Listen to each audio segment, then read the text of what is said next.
Hey everyone, welcome to WittCode, where in this video we're going to learn how to use the node-postgres or PG library connection pool. So what is a database connection pool?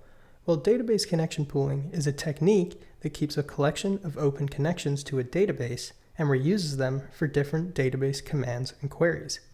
Without connection pooling, a brand new connection is opened and closed for each database operation.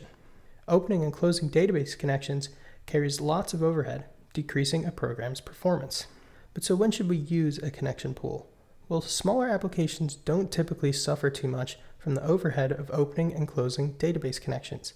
Therefore, connection pools aren't always needed, as keeping a pool of open connections to a database carries its own overhead as well.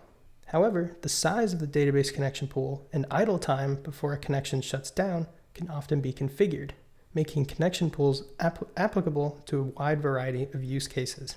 But now let's create a connection pool with PG. So to create a connection pool with the PG library, we need to import and then instantiate a pool object.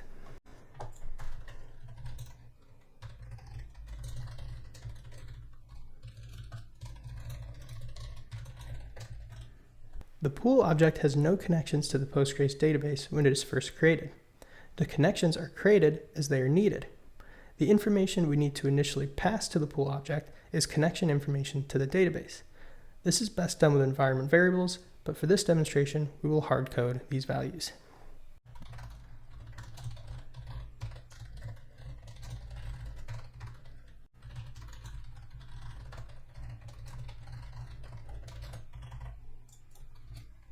So here, user is the database user. A fresh Postgres database will have the predefined user called Postgres. Host is the location of the PostgreSQL server. Here, the server is running on our computer or local host. Database is the name of the database.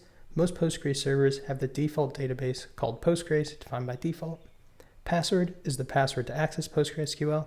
The default Postgres password is Postgres, though it will be the password used when PostgreSQL server was created. And port is the port that PostgreSQL server is running on. By default, this is port 5432. But so now that we've connected to Postgres with our connection pool object, let's configure the Postgres pool. So the pool object can be customized with a configuration object. This configuration object, along with the connection information, is passed to every connection within the pool when the connection is created. This configuration object takes 4 optional keys. The first is max,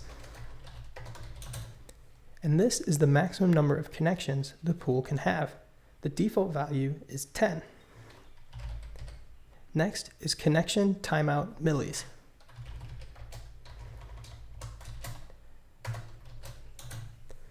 This is the amount of time in milliseconds to wait for a connection to the database to form before timing out. The default value is 0, which means there is no timeout.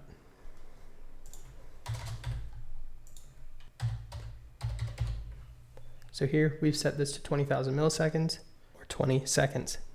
Next is idle timeout millis. And this is the amount of time in milliseconds a connection sits idle in the pool before it is torn down and discarded. The default value is 10,000 milliseconds or 10 seconds. We can set it to 0 if we do not want our connections to be torn down. But remember that keeping open connections to the database has its own overhead as well. And next is allow exit on idle. An allow exit on idle is a Boolean that, when set to true, tells the node event loop to exit the process as soon as all connections are idle, even if they are still connected to the Postgres server.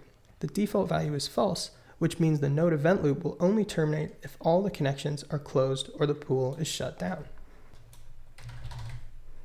And now let's work on checking out a connection from the connection pool. So to query Postgres with a database pool connection, we need to first check out a connection from the pool. We can check out a connection from the pool with the connect method. The connect method is asynchronous and returns a promise. Therefore, we can wrap it in an IIFE to use the await keyword.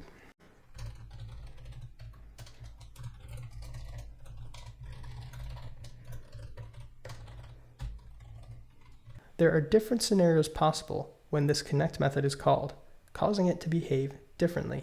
The first of this scenario is there are idle connections in the pool. If there are idle connections in the pool and this connect method is called, one of the idle connections will be returned. The next scenario is the pool is at maximum capacity and connections are all being used. If this is the case, then the next available connection will be returned. And finally, the pool is not at max capacity, but all connections are being used. In this case, a new connection is created and returned. And this pool object also comes with a few properties to inform the number of connections idle, waiting, and existing in the connection pool.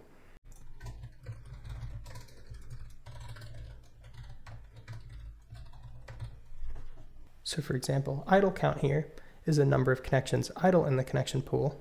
Total count is the total number of connections in the pool. And waiting count is the number of Postgres queries or requests waiting on a connection when all the connections are checked out. And now let's work on querying the database with a connection.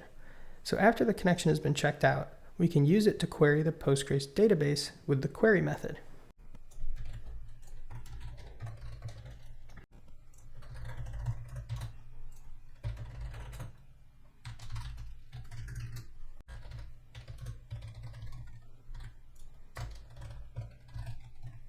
This query method, when successful, returns a result object, and the result object contains properties such as the returned rows, the amount of rows returned, and so on.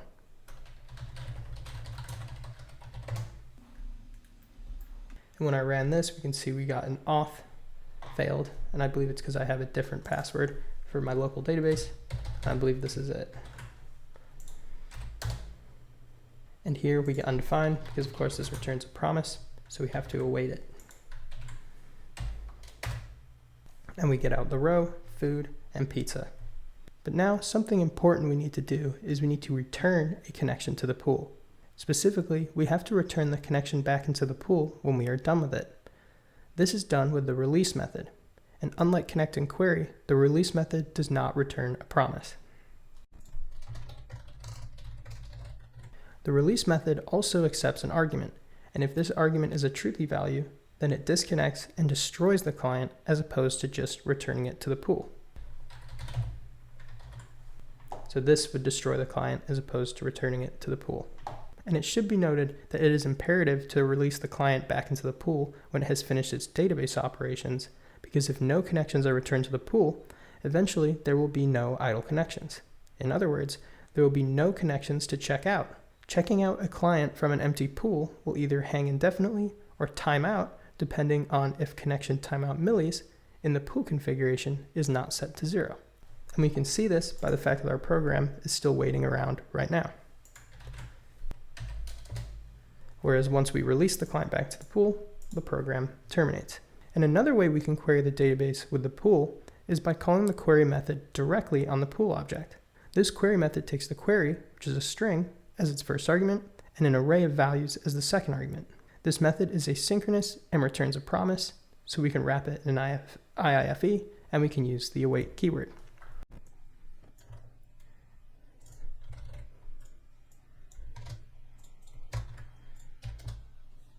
And using the query method on the pool object is different than on the connection, as the pool query method automatically checks out and releases a connection for us.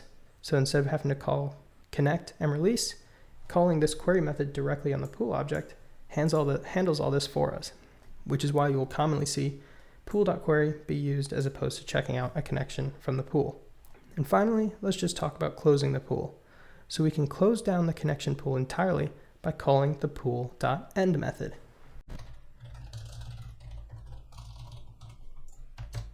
And we can see the program terminates right after we call pool.end. And specifically, this method disconnects all active connections in the pool and then tears them down. This method is mainly used when attempting to gracefully shut down the node process using the pool. And finally, let's just talk about how this pool class extends the EventEmitter node class. And therefore, we can tap into events emitted by the connection pool with the on method. We just need to provide it the event type and a callback function. For example, the connect event is emitted whenever the connection pool creates a new connection to Postgres. The callback function receives the new connection as an argument.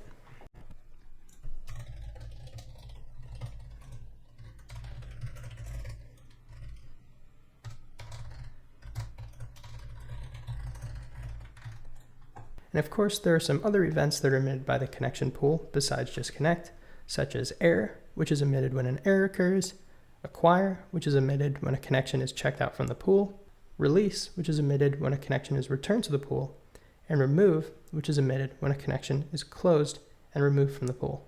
But so this is my video on how to work with the node-postgres pool object. If you have any questions, leave them in the comments. I'll try and get back to you. But besides that, I want to thank you for watching and have a good one.